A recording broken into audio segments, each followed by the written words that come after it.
can be fun to root for the underdog as a spectator for any competitive event. The underdog may not have a great chance of winning, but one mistake from the competitor is all it takes for everything to change. He is all over on final. What? Oh, that was a whip punish.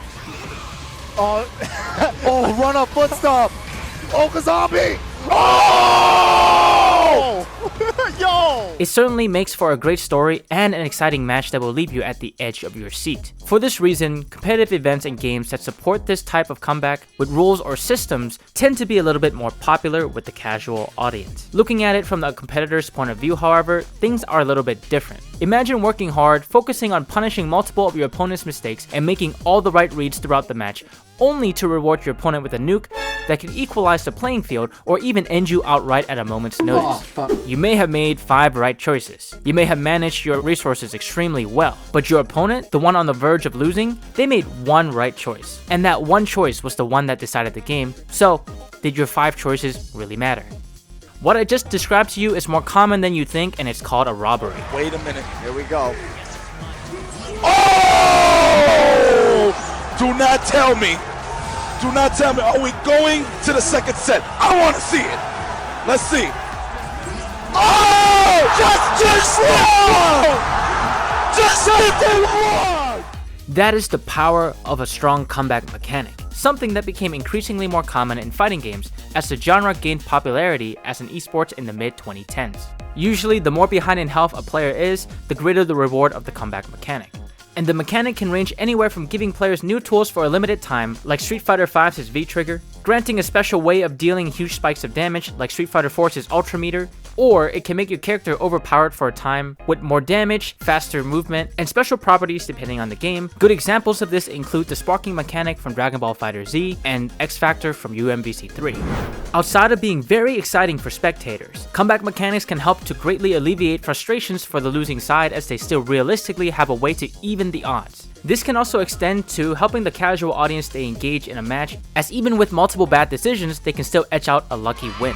Without comeback mechanics, it can be very difficult to mount a counter-attack, as the winning side will maintain advantage and snowball into a victory like they're supposed to. But that's just my personal bias. Comebacks are still very much possible, and especially for games without true comeback mechanics, these moments are often cemented in fighting game history.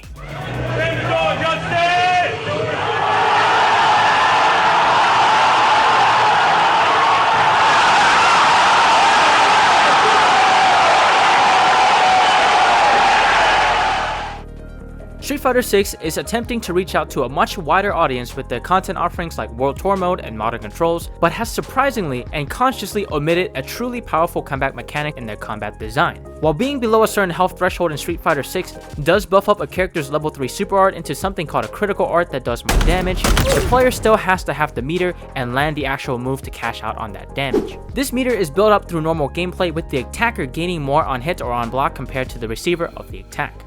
The meter may also be used for other functions throughout the match, meaning the losing player may not even have access to enough resources to use the comeback mechanic when they actually really need it. I find this sort of odd for a game trying to reach a mainstream audience like Street Fighter 6. You'd assume that they would want to try to alleviate some frustrations for the losing party, but it doesn't seem like they're interested in doing that. In fact, the tilt towards the aggressor and the winning side does not end there. Before we continue, if you're having a good time, hit that like button and consider subscribing for more Street Fighter 6 content. Thanks.